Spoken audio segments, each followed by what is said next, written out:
I paid for dinner, then said he couldn't stay after, and he started crying. It made me realize our relationship is unhealthy.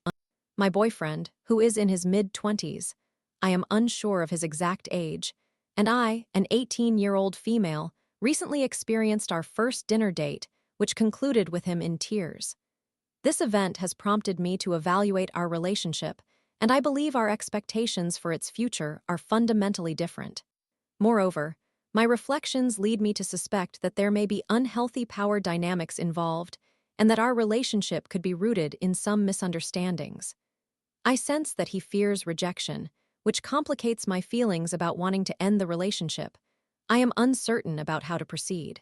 I am seeking guidance on whether I should break up with him and how to initiate that conversation, regardless of the outcome.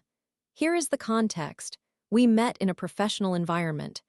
The specifics of the situation make me anxious, as I believe someone could potentially discern our identities if I were to provide details. Therefore, I will illustrate an analogous scenario as if we were corporate employees. Though the age differences in this analogy will not align, it remains the closest comparison I can devise. He and I are entry-level employees in the same department, occasionally working under the same manager, whom I will refer to as T. I was hired in 2023, and he joined about a year later, which gives me a certain degree of seniority over him. He has confided in me that he believes this power dynamic is more significant than our age difference. Nevertheless, my supposed seniority has its own limitations.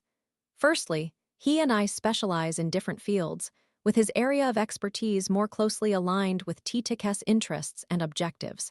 Consequently, T advocates more vigorously for him regarding promotions and projects, which is not a significant concern for me, as I have other managers who support me well. The corporate analogy is imperfect in this context.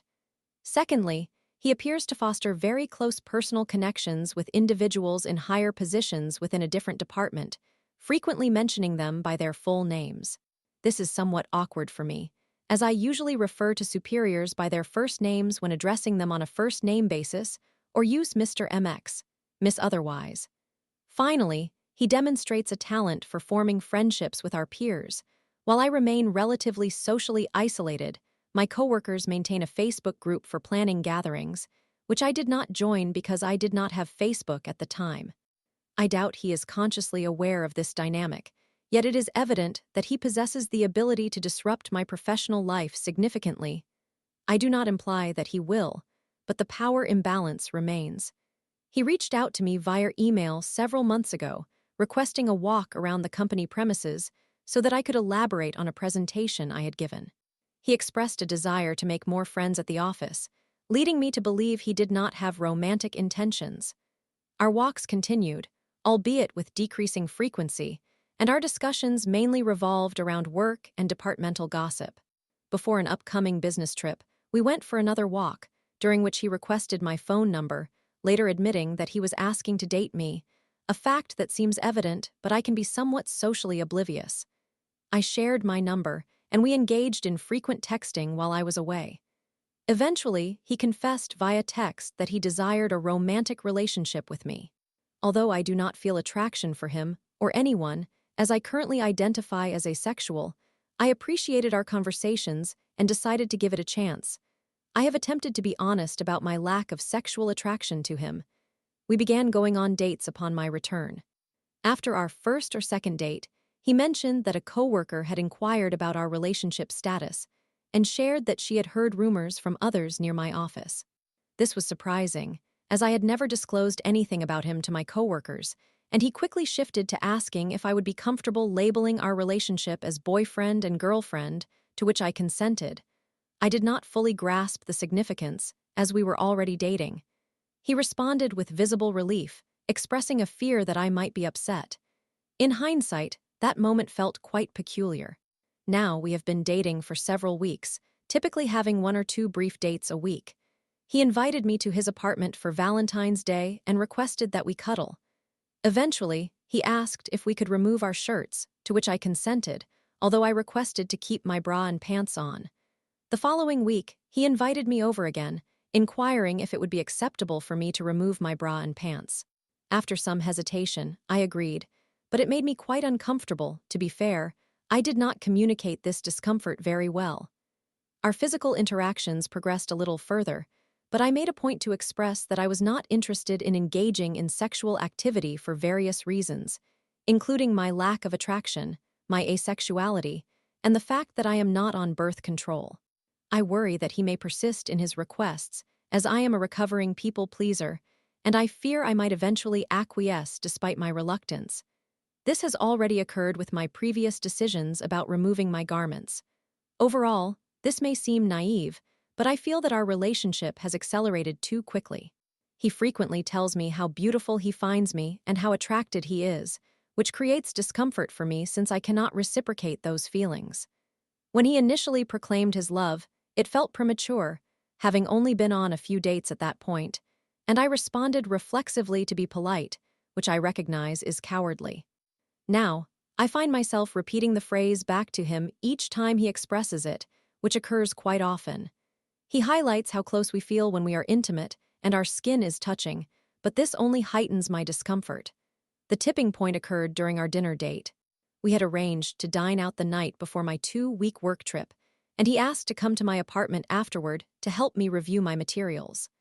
I informed him at the start of the date that I had discovered errors in my preparations and would need to make corrections and conduct some calls and emails that evening, so I could not invite him to my apartment for as long as we had originally planned. He appeared quite upset and anxious during dinner, and I felt as though I was continually trying to initiate conversation. At one point, while discussing our upcoming vacation plans, I mentioned visiting my family, and he asked if he could join me. I expressed surprise with an "oh," as I had not yet informed my family about him and was uncertain if I wanted that. Before I could clarify, he quickly responded, "Sorry, forget it, just forget it," repeating it multiple times. Eventually, I paid for dinner and invited him in for a brief cup of tea. He continuously offered to assist me with packing, sit with me while I sent emails, or help me prepare, which I suppose is considerate, but it made me uncomfortable. Nonetheless, he expressed eagerness to see my apartment, since I live alone in a studio, and I extended the invitation. However, soon after, a family member called me. He volunteered to wait outside while I took the call, but I declined, as the walls are thin and he would likely hear everything. At that moment, he began to cry, stating that he felt he had invested considerable effort into spending time with me, whereas he believed I had not reciprocated. Additionally, he shared that his former girlfriend had cheated on him, which causes him anxiety in relationships. He kept repeating, "I'll leave so you can talk to your family member, I'm sorry," making it difficult for me to respond. I attempted to comfort him while trying to persuade him to leave, struggling to navigate the situation. I want to be empathetic, but it seems like my first firm no to him over something relatively trivial resulted in tears. Ultimately, I worry that he desires a serious relationship involving becoming intimate, spending substantial time together, and planning a future. This may be understandable given his life stage, but I have dedicated my life solely to academic and professional pursuits, have no prior romantic experiences or interest in sexual activity, and lack a support network or social circle. I do not wish to shape my future around this relationship, have no intention of compromising my career for him, and feel anxious when contemplating increased intimacy with him. This relationship has revealed my difficulty in asserting myself, and I struggle even more to express dissatisfaction in a firm yet sympathetic manner that he seems to require due to his past traumas. I believe it is evident that he has needs I neither have the time, maturity, nor desire to meet, and I think it would be in our best interest to cease our romantic involvement. How can I initiate this conversation with him? To summarize, after a dinner date, I did not feel comfortable with him staying at my apartment afterward, which made him cry, despite having informed him at the start of the date and covering the cost of dinner. This was my first instance of firmly expressing discomfort, even though some of his previous advances toward a more physical and serious relationship made me immensely uneasy, and I regret not being clearer in my refusals. Additionally, our relationship has demonstrated some unacknowledged power dynamics. How should I approach this conversation with him? Story 2. Confronted my dad over his accusations after a stressful week. He threw a water bottle, I stood my ground, apologized for my mom's sake. I apologize if this does not make much sense. My thoughts are quite disordered at the moment. Throughout this week and the last, I have been overwhelmed with rehearsals and performances. I am a 15-year-old female, leaving me with barely any time to complete my homework. Coupled with my insufficient time management abilities, I am experiencing a significant amount of stress. My performances have taken place every school day this week, requiring me to play the violin for almost 2 continuous hours in a high school musical, using scores designed for professional musicians' Broadway score. As a result, I have dedicated all my time to it, even missing some extracurricular activities that are important to me. My mother is aware of my struggles, since she is the only one transporting me, ensuring I am fed and taken care of. On Monday, my first concert concluded shortly after 10 p.m., and my mother asked my father to pick me up because she was feeling unwell. For some reason, likely due to an earlier incident that day, he was extremely angry and asked me accusatorily why I was so late.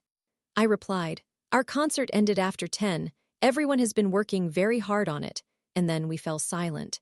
He made a remark about how I smelled, the usual sweat from non-stop playing, which I did not mind, but it made the ride home uncomfortable. Once I arrived home, I went upstairs to tackle my homework. Since I had not been in school that day, having had both a matinee and an evening show, I had asked a friend to share the notes with me. She sent them via Instagram, so I opened it to copy, edit, and adapt the notes for my own use. My mom saw this and assumed I was just wasting my time texting friends, so I explained the situation to her. She understood, and our issue would have ended there. However, my father passed by and decided to lecture me about it, growing angry. Due to the stress I was already feeling, I broke down in tears. He then became angry at me for crying and began to lash out. I was genuinely taken aback. He has not shown concern for my well-being in quite a while. He claimed that I was overreacting, despite my having a fever and migraines, while not offering to take me anywhere or keeping up with what is happening in my life. He chose to interrupt a normal conversation I was having with my mother. I calmly stated, "Mom and I are resolving this issue. You do not need to waste your time on it. We are perfectly fine." I then detailed how the previous week had been filled with daily rehearsals, leaving me no time to complete my homework. I truly had no time, with rehearsals on Monday and Tuesday followed by rushing to another concert later on Tuesday, then rehearsals every day from Wednesday through Friday, which included violin sectionals, a class from 9 o'clock to 12:30, then rushing back to the theater for cue to cues, and finally heading home for debate class. Sunday was entirely consumed with rehearsals, including a brief 30-minute lunch break. I explained how I had experienced cold chills and dizziness on Friday and attended school only for a math test before heading home to rest for rehearsal. He then accused me of making excuses and not doing my homework, and asked whether I had brought my laptop to rehearsals. I responded affirmatively, but explained that I did not even have time to reply to my mother's texts, let alone complete homework. I do not have a phone due to my parents' restrictions. They are Asian, if you have not already guessed. My mother backed me up on this point, mentioning how she would text me and I would respond approximately 30 minutes later, only because I was in rehearsals. I believe my father wanted to vent his frustrations and accused me of playing video games instead of focusing on my responsibilities at rehearsals. I told him that his behavior was unreasonable and that he had no right to speak to me in that manner. I also remarked that he was unnecessarily prolonging a situation that had already been resolved between my mother and me. My mother tried to intervene, but he told her to be quiet, and since she was already feeling unwell, she chose to stay out of it. I reiterated that I did not even have time to text my mom back, much less use my laptop for homework or leisure activities. He then chastised me for not checking my email for assignments, which I conceded was a valid point. However, I had been busy completing previous assignments from rehearsals, often leaving me with only 30 minutes each night to study, making it nearly impossible to catch up on Fridays and Mondays' homework. When I explained this to him, he grew furious. He said something along the lines of, "You know what? This is a waste of my time. You no longer need to do your homework, just go to bed." I simply stared at him. He repeated his words, shoved me, and took my laptop away. I stayed up Monday night until nearly 2 a.m. completing overdue assignments. After that incident, my father and I did not speak. Today, I returned home to prepare for an extracurricular class since our matinee show was canceled due to an unspecified issue. My mother stopped me to give me my new glasses, which had previously been broken, but that is a different story, and told me that I had disrespected my father and needed to apologize, even though all I had done was stand up for myself. She began to cry, saying she had tried to argue against him and he had thrown a glass water bottle at her. I expressed my sorrow that she had to endure what my father did, but I felt I had no reason to apologize to him given his treatment of both her and me. Ultimately, I did apologize because my mother is returning to China, and I will need to interact with him until April when she comes back. However, I still feel that I did not disrespect my father. I merely defended my boundaries, while my mother believes I could have spared him some embarrassment. In summary, my father lashed out at me with baseless accusations during a tantrum, and I stood up for myself, while my mother thinks I disrespected him. Before anyone suggests that my mother leave him due to his abusive behavior, she has no source of income and has not worked since giving birth to her first child. I am sure additional factors contribute to her decision not to divorce, which I might not be aware of, and even if I were, I would likely not share them with strangers on the internet.